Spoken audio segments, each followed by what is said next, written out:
예배에 나오신 여러분을 주님의 이름으로 축복합니다. 아멘. 우리 옆 사람과 이렇게 인사했으면 좋겠습니다. 예배는 생명입니다. 예배는 생명입니다. 믿으십니까? 아멘. 저는 정말로 예배가 생명이라고 믿습니다. 아멘. 오늘 우리가 함께 살펴볼 성경은 열왕기서입니다. 사무엘서에서 시작된 이스라엘의 역사는 열왕기에서 계속됩니다. 열왕기는 제목 그대로 왕들을 열거한 기록이라는 뜻으로 이스라엘과 유다의 모든 왕들의 통치를 기록한 데서 붙여진 제목입니다. 원래 열왕기서는 한 권의 책이었는데 번역을 하면서 분량이 많아 열왕기상과 열왕기하로 구분하게 되었습니다. 열왕기서는 다윗 왕 통치 말기인 주전 10세기 초부터 남유다의 19번째 왕 여호야긴 왕이 바벨론의 포로에서 풀려나는 BC 560년인 주전 6세기 중반까지 4세기에 걸쳐 이스라엘의 통일왕국과 분열왕국의 과정, 그리고 분열된 두 국가의 왕들의 이야기를 신학적 관점에서 조명한 역사서입니다. 열왕기의 강조점은 이스라엘이 여호와께 불순종한 결과 약속의 땅에서 쫓겨남, 북왕국과 남왕국의 분열과 내전, 그리고 이스라엘과 유다를 멸망시킨 초강대국들의 발흥, 이스라엘 민족을 위해 하나님을 대변하는 예언자들의 역할 등을 강조하고 있습니다. 열왕기는 세 가지 질문에 답하고자 쓰여졌습니다. 왜 이스라엘은 북이스라엘과 남유다로 분열되었는가? 북이스라엘은 왜 멸망하게 되었는가? 남유다는 왜 멸망하게 되었는가? 이 질문들에 대한 답은 모세 오경에 기록된 하나님의 언약과 율법에 이스라엘이 얼마나 신실했는지가 기준이 됩니다. 하나님께만 충성했는지, 이방인을 섬기지는 않았는지, 율법의 말씀을 잘 지켰는지, 하나님께서 정해주신 곳에서만 예배를 드렸는지, 성전의 우상을 들여놓지는 않았는지, 산당을 폐지했는지, 하나님이 보내신 선지자들의 말을 청종했는지 등이 기준이 됩니다. 열왕기는 모세 오경, 특히 그 중에서도 신명기의 법이라는 렌즈를 통해서 두 국가가 멸망하게 된 이유를 밝히고 역사에서 교훈을 얻게 하기 위해 쓰여졌습니다. 수백 년간 축적이 된 그들의 죄를 지적함으로써 북이스라엘과 남유다의 멸망은 자신들이 저지른 죄의 결과이며 하나님의 정의로운 심판이었음을 가르쳐줍니다. 이러한 열왕기의 목적은 우리가 다음 주에 살펴볼 역대기와 비교할 때 분명해지는데, 일반적으로 역대기는 이스라엘의 역사를 긍정적으로 기술합니다. 그런데 열왕기는 부정적으로 기술합니다. 예를 들어 아비야라는 왕의 통치를 두 책이 어떻게 서술했는지를 보면 알 수가 있습니다. 역대하 13장에서는 아비야가 선하고 경건한 왕으로 기술됩니다. 반면에 열왕기상 15장에서 아비야는 전적으로 악하게 묘사가 됩니다. 흥미로운 점은 열왕기가 이 왕뿐 아니라 이스라엘 역사 전체를 일부러 부정적으로 그린다는 사실입니다. 열왕기가 이스라엘 역사를 부정적으로 기술하는 이유를 이해하려면 열왕기의 저작 시기를 살펴보아야 합니다. 열왕기는 이스라엘 백성들이 바벨론에 멸망하고 포로로 끌려간 강제 이주기에 최종적으로 완성이 되었습니다.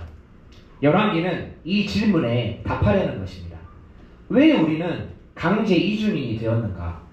이에 대한 답은 이스라엘이 하나님을 배반한 데 있었습니다. 열왕기는 이스라엘의 역사를 자세히 이야기하고 그 백성이 하나님의 율법, 특히 신명기에서 제시된 법을 얼마나 잘 지켰는지를 조사합니다. 각 왕이 성전에서 주님께만 예배했는가?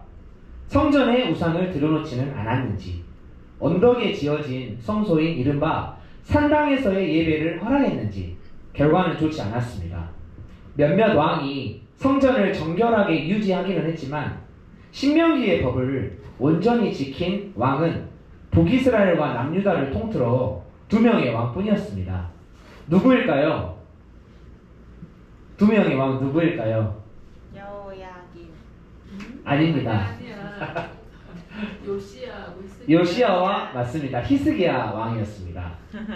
또한 신명기에 기록된 이스라엘의 왕의 모습은 경건하고 율법에 헌신해야 했습니다. 불을 멀리해야 하고 많은 후궁과 큰 군대를 거느리고 있어서도 안 되었습니다. 이런 배경에서 열왕기의 이스라엘 역사를 읽으면 왜 이스라엘이 강제 이주민이 될 수밖에 없었는지에 대한 답을 얻을 수 있습니다.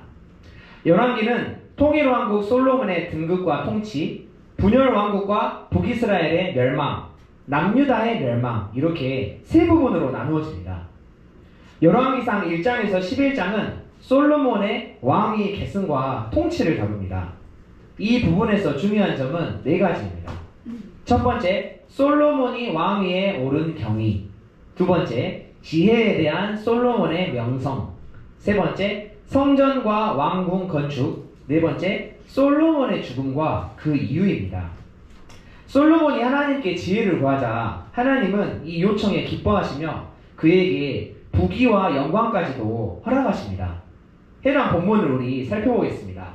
열왕기상 3장 11절에서 13절 말씀입니다.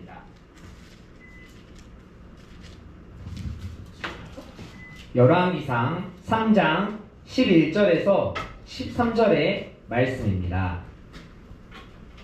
우리 함께 읽겠습니다. 시작. 이에 하나님이 그에게 이르시되 내가 이것을 구하도다. 자기를 위하여 장수하기를 구하지 아니하며 부도 구하지 아니하며 자기 원수의 생명을 멸하기도 구하지 아니하고 오직 송사를 듣고 분별하는 지혜를 구하였으니 내가 내 말대로 하여 내게 지혜롭고 총명한 마음을 주노니 내 앞에서도 너와 같은 자가 없었거니와 내 뒤에도 너와 같은 자가 일어남이 없으리라. 내가 구하지 아니한 부귀와 영광도 내게 주노니 내 평생의 왕들 중에 너와 같은 자가 없을 것이라. 아멘. 우리 솔로몬 성전을 한번 보여주시겠습니까? 솔로몬의 가장 큰 업적은 성전 건축이었습니다. 그 성전에는 출애굽기에서 성막에 나타난 것과 동일한 하나님의 영광이 임했습니다. 솔로몬의 초기 모습은 아주 이상적이었습니다. 하나님께 순종하며 그분의 뜻을 따라 살았습니다. 그러나 그의 통치의 끝은 시작과 많이 달랐습니다. 솔로몬은 자신의 마음을 하나님에게서 멀어지게 한 많은 이방 아내들과 정략 결혼을 맺었습니다. 그리고 그녀들이 가져온 우상을 섬기면서 이스라엘을 죄악으로 이끌며 타락하게 만들었습니다. 그리고 이것은 분열 왕국의 계기가 되었습니다. 우리 열왕기상 11장 1절에서 10절 말씀을 교독하겠습니다. 11장 1절에서 10절 말씀입니다. 제가 1절 읽겠습니다. 솔로몬 왕이 바로의 딸 외에 이방의 많은 여인을 사랑하였으니 곧 모압과 암몬과 예돔과 시돈과 헷 여인이라. 여호와께서 일찍이 이 여러 백성을 위하여 이스라엘에게 말씀하시기를 너희는 들어가서 소문하며 그들로 너희와 소문하게 하지 말라. 그들은 너희의 마음을 돌려 그들의 신들을 하게 하리라 하셨으나 솔로몬이 그들을 사랑하였더라. 왕은 후궁이 700명이요 첩이 300명이라. 그의 여인들이 왕의 마음을 돌아서게 하였더라. 솔로몬의 나이가 많을 때 그의 여인들이 그의 마음을 돌려 자신들을 따르게 하였으므로 왕의 마음이 그의 아버지 다윗의 마음과 같지 아니하여 그의 하나님 여호와 앞에 온전하지 못하였으니 이는 시돈 사람의 여신 아스다롯을 따르고 암몬 사람의 가증한 밀곰을 따름이라. 솔로몬이 여호와 앞에서 아버지하여 그의 아버지 다윗이 여호와를 온전한 것을 따르지 아니하고 모압의 가증한 그모스를 위하여 예루살렘 앞산에 산당을 지었고 또 암몬 자손의 가증한 몰록을 위하여 그와 같이 하였으며 그가 또 그의 이방 여인들을 위하여 다 그와 같이 하시라. 그들이 자기의 신들에게 분양하며 제사하였더라. 솔로몬이 마음을 돌려 이스라엘의 하나님 여호와를 떠나므로 여호와께서 그에게 진노하시니라. 여호와께서 일찍이 2번이나 그에게 나타나시고 이 일에 대하여 명령하사 당신을 따르지 말라 하였으나 그가 여호와의 명령을 지키지 않았으므로 아멘. 아멘. 이렇게 솔로몬은 하나님의 진노를 초래했고 북쪽 지파들은 솔로몬이 죽은 후에 다윗 왕가에 반란을 일으킵니다. 북쪽 지파들은 솔로몬의 아들 르호보암을 왕으로 인정하지 않고 대신 솔로몬의 신하였다가 솔로몬에게 반란을 일으켜 이집트로 망명했던 여로보암에게 기름을 붓습니다. 이로 인해 주전 931년 솔로몬의 아들인 르호보암을 중심으로 두 지파를 가진 남유다와 여로보암을 중심으로 10지파를 가진 북이스라엘로 나라가 분열하게 됩니다. 이 모든 원인은 표면적으로는 솔로몬의 폭정, 과도한 세금에 대한 반감, 솔로몬 아들 르호보암의 무능함이 원인이었지만 실제로는 솔로몬의 죄로 인한 영적인 심판이 원인이었습니다. 열왕기상 12장부터 열왕기하 17장까지는 분열 왕국과 북이스라엘의 멸망을 다룹니다. 두 왕국의 이야기가 시작되면서 동시대 왕들의 통치를 번갈아가며 기술합니다. 한 왕국 왕의 이야기가 끝나면 그 기간 중에 왕위에 오른 다른 왕국의 왕의 이야기가 항상 따라 나옵니다. 이 구간의 본문에서는 북이스라엘의 왕으로 세워진 여로보암 1세 이야기를 잠시 살펴보겠습니다. 열왕기상 12장 25절에서 33절 말씀을 교독하겠습니다. 12장 25절에서 33절 말씀입니다. 제가 25절 읽겠습니다. 여로보암이 에브라임 산지에 세겜을 건축하고 거기서 살며 또 거기서 나가서 분우엘을 건축하고 내 마음에 주를 이를 나의 자식으로 돌아가려다. 만일 이 백성이 예루살렘에 있는 여호와의 성전에 제사를 드리고자 하여 올라가면 이 백성의 마음이 유다 왕 된 그들의 주 르호보암에게로 돌아가서 나를 죽이고 유다의 왕 르호보암에게로 돌아가리로다 하고 이에 계획하고 또 금송아지를 만들고 우리에게 말하기를 너희가 다시는 예루살렘에 올라갈 수 없도다. 이스라엘아, 너희는 너희를 애굽 땅에서 인도하여 올린 너희의 신들이라 하고 하나는 베델에 두고 하나는 단에 둔지라. 이 일이 죄가 되었으니 이 백성들이 가져가서 그 하나님께 경배하니더라. 그가 또 산당들을 짓고 레위 자손 아닌 보통 백성으로 제사장을 삼고 여덟째 날 곧 그달 15째 날로 절기를 정하여 유다의 절기와 빛을 하게 하고 제사장 물러가되 베델에서 그와 같이 행하여 그가 만든 송아지 제사를 드렸으며 그가 지은 산당의 제사장을 베델에서 세웠더라. 그가 자기 마음대로 정한 달 곧 8째 달 15째 날로 이스라엘 자손을 위하여 절기로 정하고 베델에 쌓은 제단에 올라가서 분향하였더라. 아멘. 여로보암이 심각한 죄를 짓습니다. 북이스라엘 백성들이 여전히 예루살렘 성전에 가서 하나님을 예배하자 이들이 가는 길을 막기 위해서 대안을 제시한 것입니다. 예배드릴 수 있는 장소를 예루살렘이 아닌 북이스라엘 왕국 내로 제한하기 위해서 단과 베델 두 곳에 금송아지를 만들고 제단을 쌓은 것입니다. 금송아지 사진을 한번 보여주시겠습니까? 이것이 바로 금송아지 사진입니다. 너희가 다시는 예루살렘에 올라갈 것이 없도다. 이스라엘아, 이는 너희를 애굽 땅에서 인도하여 올린 너희의 신들이라. 이렇게 이야기하면서 이스라엘 백성들로 하여금 금송아지를 예배하게 숭배하게 하고 있습니다. 출애굽기에서 아론도 시내산에서 금송아지를 만들었죠. 이렇게 시내산의 반역을 반복하는 것이 북이스라엘 왕국의 특징이었습니다. 그래서 열왕기서를 읽어보면 북이스라엘 왕들의 죄를 말할 때마다 그들은 모두 여로보암의 길로 갔다 라는 표현이 자주 등장합니다. 바하사, 시므리, 오므리, 아합, 아하시아, 요아스, 므나헴, 브가기야, 베가 등 모두 10명의 북이스라엘 왕들이 여로보암의 죄의 영향력 아래에서 잘못된 지도력을 발휘했고 단 한 명의 의로운 왕도 존재하지 않았던 북이스라엘은 멸망하고 마는데요. 몇 년에 멸망하였을까요? 주전 722년에 아수르에 의해서 멸망하고 맙니다. 우리 열왕기상 16장 30절에서 33절 말씀을 살펴보겠습니다.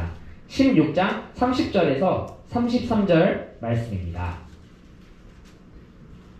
30절부터 함께 읽겠습니다. 시작. 오므리의 아들 아합이 그의 이전의 모든 사람보다 여호와 보시기에 악을 더욱 행하여 느밧의 아들 여로보암의 죄를 따라 행하는 것을 오히려 가볍게 여기며 시돈 사람의 왕 옛 바알의 땅 이세벨을 아내로 삼고 가서 바알을 섬겨 예배하고 사마리아에 건축한 바알의 신전 안에 바알을 위하여 제단을 쌓으며 또 아세라상을 만들었으니 그는 그 이전에 이스라엘 모든 왕보다 심히 이스라엘 하나님 여호와를 노하시게 하였더라. 아멘.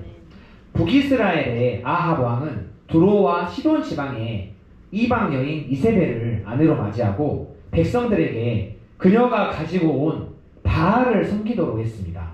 아합은 이스라엘 역사상 가장 악한 왕이었습니다. 자신만 죄를 짓는 게 아니라 나라 전체가 죄를 짓도록 했기 때문입니다. 그는 하나님을 진노하시게 했고 하나님께서 여러 차례 경고하셨지만 그는 돌이키지 않았습니다.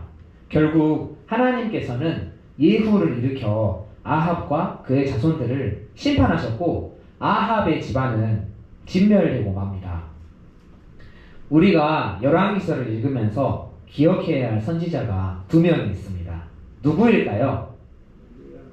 엘리야, 엘리사, 엘로 시작합니다. 엘리야. 엘리야와 엘리사입니다. 많이 들어보셨죠? 네. 엘리야의 사역이 열왕기상 17장부터 열왕기하 2장에 걸쳐서 기록되어 있습니다.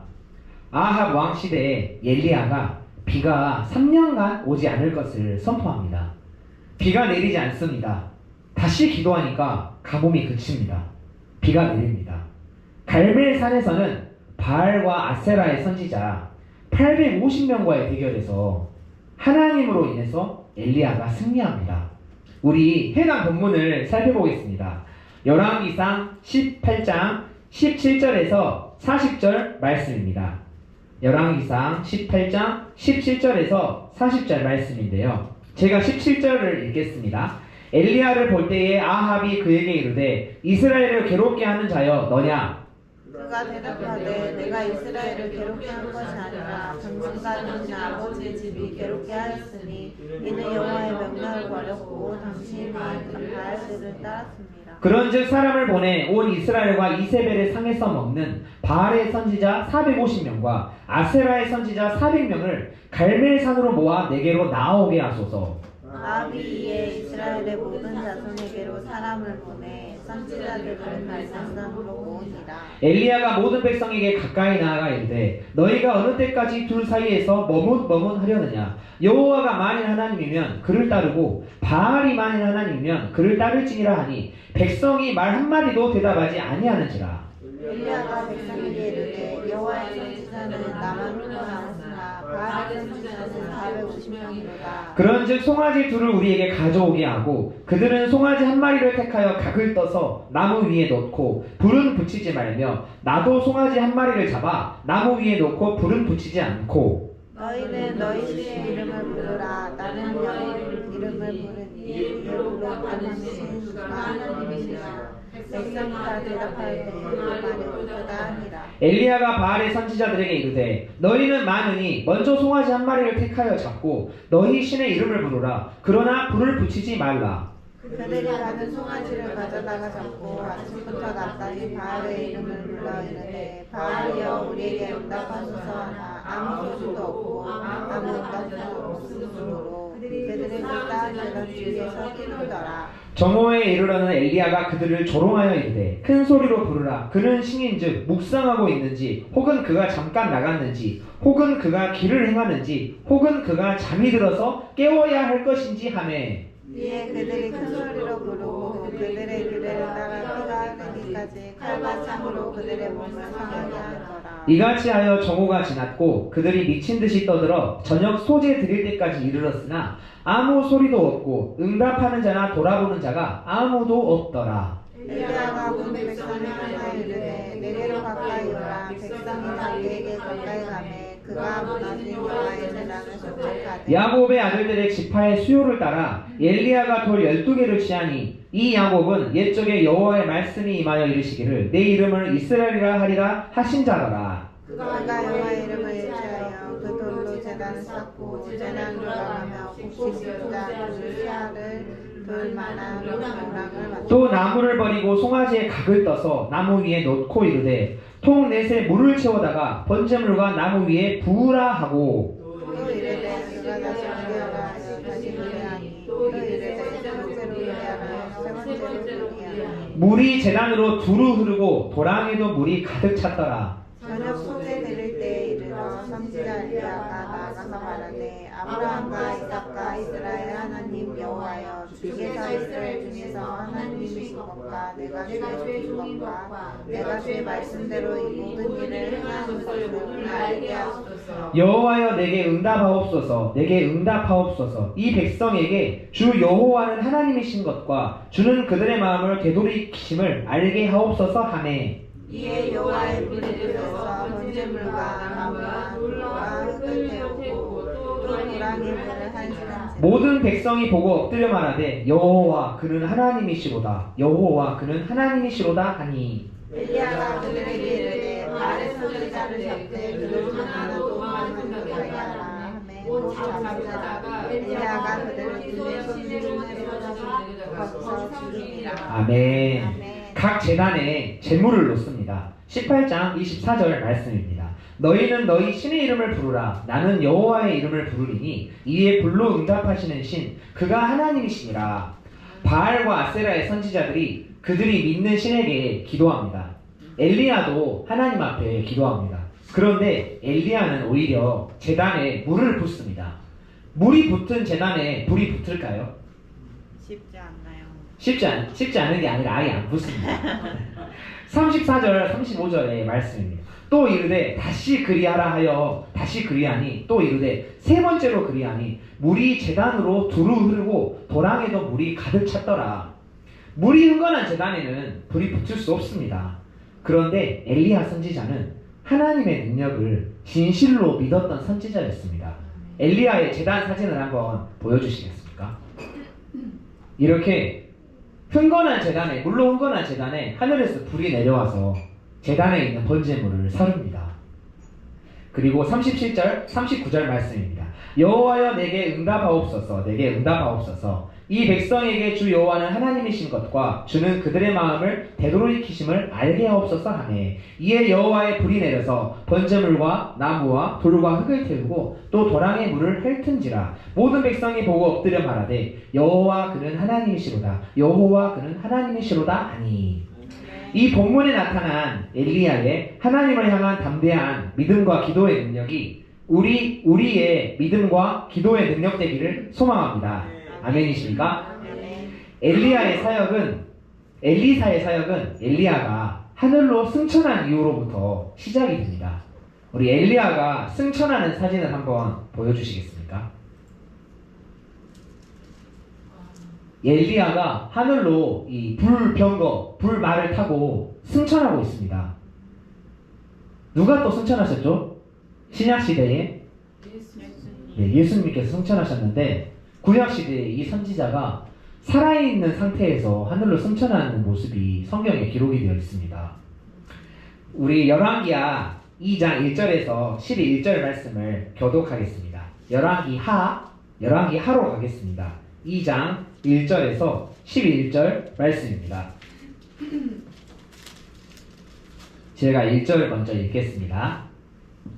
여호와께서 회오리 바람으로 엘리야를 하늘로 올리고자 하실 때에 엘리야가 엘리사와 더불어 길갈에서 나가더니 엘리야가 엘리사에게 이르되 청하건대 너는 여기 머물라 여호와께서 나를 베들로 보내시느니라 하니 엘리사가 이르되 여호와께서 살아계신가 당신의 영혼이 살아있음을 두고 맹세하노니 내가 당신을 떠나지 아니하겠나이다 하는지라. 이에 두 사람이 베델로 내려가니 베델에 있는 선지자의 제자들이 엘리사에게로 나와 그에게 이르되 여호와께서 오늘 당신의 선생을 당신의 머리 위로 데려가실 줄을 아시나이까 하니 이르되 나도 또한 아노니 너희는 잠잠하라 하니라. 엘리야가 그에게 이르되 엘리사야 청하건대 너는 여기 머물라 여호와께서 나를 여기로 보내시느니라. 엘리사가 이르되 여호와께서 살아계시나 당신의 영혼이 살아있음을 두고 맹세하노니 내가 당신을 떠나지 아니하겠나이다 하니라.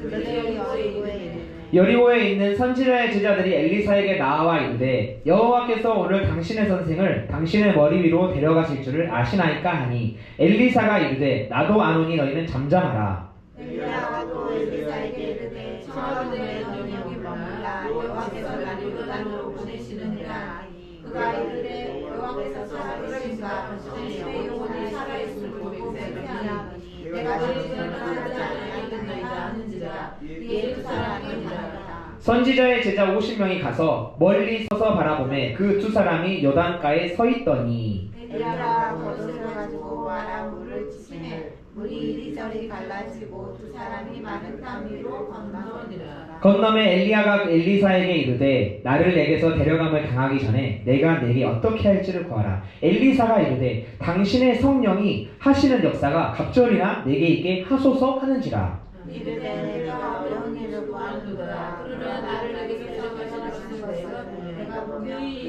내게 있으시느니라. 그렇지 않으면 이루어지지 아니하리라 하고 두 사람이 길을 가며 말하더니 불수레와 불말들이 두 사람을 갈라놓고 엘리야가 회오리 바람으로 하늘로 올라가더라. 아멘. 열왕기하 2장 9절 말씀에 엘리사는 엘리야에게 당신의 성령이 하시는 역사가 갑절이나 내게 있게 하소서라고 간구합니다. 그리고 실제로 그의 사역은 엘리야의 사역 역사에 갑절이 됩니다. 가난한 과부가 기름 한 통으로 모든 빈 그릇을 넘치게 합니다. 죽었던 수넴 여인의 아들이 살아납니다. 흉년에 큰 솥에 있던 국의 독이 제거됩니다. 나병 환자인 아람의 군대 장관 나아만의 병이 낫습니다. 수많은 이적과 표적이 엘리야의 후계자 엘리사를 통해 증거됩니다. 열왕기하 15장부터 마지막 25장까지는 열왕기서의 결론으로 남북 왕국의 멸망을 다루고 있습니다. 남유다는 북이스라엘이 멸망하고 136년 뒤인 주전 586년에 바벨론에 의해 멸망합니다. 예루살렘 성이 함락됩니다. 성전이 파괴됩니다. 백성들은 포로로 끌려가는 비극을 맞이하게 됩니다. 하나님께서는 이러한 열왕들의 시기에 엘리야, 엘리사, 이사야, 호세야, 아모스, 미가, 하박국, 스바냐, 에레미야 등의 선지자들을 보내 이스라엘에 회개를 촉구했으나 대부분 이들의 말을 듣지 않았습니다. 그러나 이러한 불순종과 폐역의 시대에도 하나님의 등불, 즉 개혁자들은 존재했습니다. 남유다의 아사, 여호사밧, 요아스, 히스기야, 요시야입니다. 이들은 이방 제단을 헐었습니다. 우상을 깨뜨렸습니다. 아세라상을 찍어버렸습니다. 제단을 다시 세웠습니다. 하나님을 구하고 그분의 말씀에 귀를 기울였습니다. 다윗의 길로 행한 이들의 통치 기간은 대체로 길었습니다. 반면에 악을 행한 왕들의 통치는 짧았습니다. 북이스라엘은 19명의 왕들이 아수르에 멸망하기까지 208년간 지속됩니다. 그 사이 7번의 쿠데타가 일어납니다. 남유다는 20명의 왕들이 바벨론에 멸망하기까지 344년간 지속되었습니다. 한 번의 쿠데타가 일어났지만 하나님이 다시금 다윗의 혈통으로 왕위가 이어지게 하셨습니다. 이렇게 사울을 시작으로 한 이스라엘의 왕조 시대는 500여 년간 지속되다가 결국 아수르와 바벨론에 의해 멸망합니다. 오늘 우리가 살펴본 열왕기는 복음과 어떻게 연결이 되는 것일까요? 열왕기에는 신약과 연결되는 주제가 많지만 그중 왕권이라는 주제가 가장 중요한 의미를 지닙니다. 열왕기는 왕정의 일반적인 실패를 이야기하고 있습니다. 열왕기는 왕들의 문제에 큰 부분을 차지했고 그들이야말로 다른 신들을 예배하며 그들의 백성에게 죄를 지었습니다. 열왕기의 마지막은 왕정의 종말과 강제 이주에 대해 말합니다. 이스라엘과 그 왕들의 이야기는 거의 끝이 난 듯 보입니다. 그러나 열왕기의 마지막 부분에 나오는 유다 왕 여호야김의 석방은 유다 왕조에도 마지막 희망이 있다는 것을 보여줍니다. 열왕기하 25장 27절에서 30절 말씀입니다. 열왕기하 25장 27절에서 30절 말씀입니다. 우리 함께 읽겠습니다.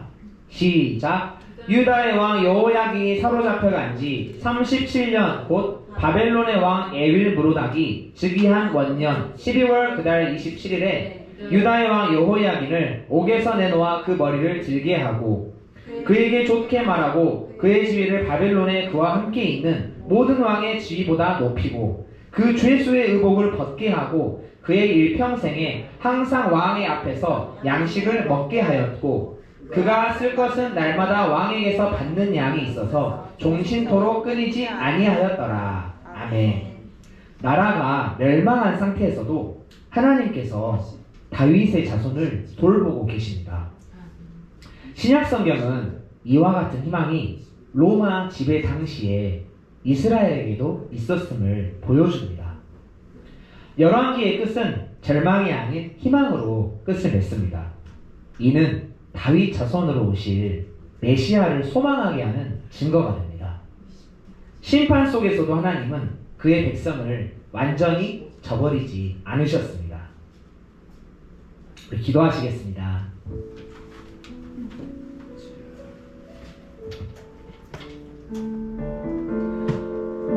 하나님 감사합니다. 오늘 이 밤도 우리가 한 사람 한 사람을 주님의 성전에 불러 모으시고 하나님의 말씀을 함께 나누고 기도할 수 있게 하심에 감사를 드립니다. 하나님, 오늘 우리는 열왕기서를 살펴보았습니다.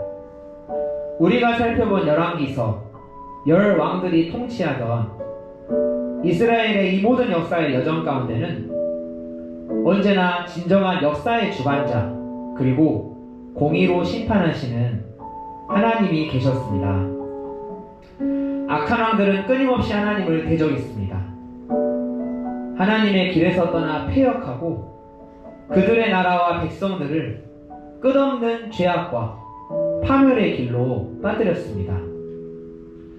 오늘 이 밤 우리가 간절히 기도하기로는 우리의 남은 삶과 믿음과 신앙은 여로보암의 길로 행하지 않기를 원합니다. 미혹과 어둠과 절망이 가득한 이 시대에 이곳에 모인 우리가 한 사람 한 사람이 이 땅을 밝게 비출 하나님의 등불이 되기를 소망합니다. 엘리야와 엘리사와 같이 하나님의 영광을 나타내고 하나님의 기적을 경험하고 하나님의 능력을 증거하는 자들로 귀하게 쓰임받기를 원합니다. 남유다의 선한 왕 히스기야, 요시아와 같이 이 시대를 하나님의 선한 뜻으로 개혁하고 변혁하는 자들로 살기를 소망합니다. 그렇게 살 수 있도록 우리를 인도하여 주시옵소서. 우리에게 힘과 능력을 공급하여 주시옵소서. 예수님의 이름으로 기도드렸습니다. 아멘. 여러분 혹시 하나님의 등불이라는 찬양 아십니까? 네. 우리 찬양 너무 잘하시는 집사님께서는 잘 아실 것 같습니다. 우리 하나님의 등불이라는 찬양을 함께 고백하고 기도하는 시간을 갖도록 하겠습니다.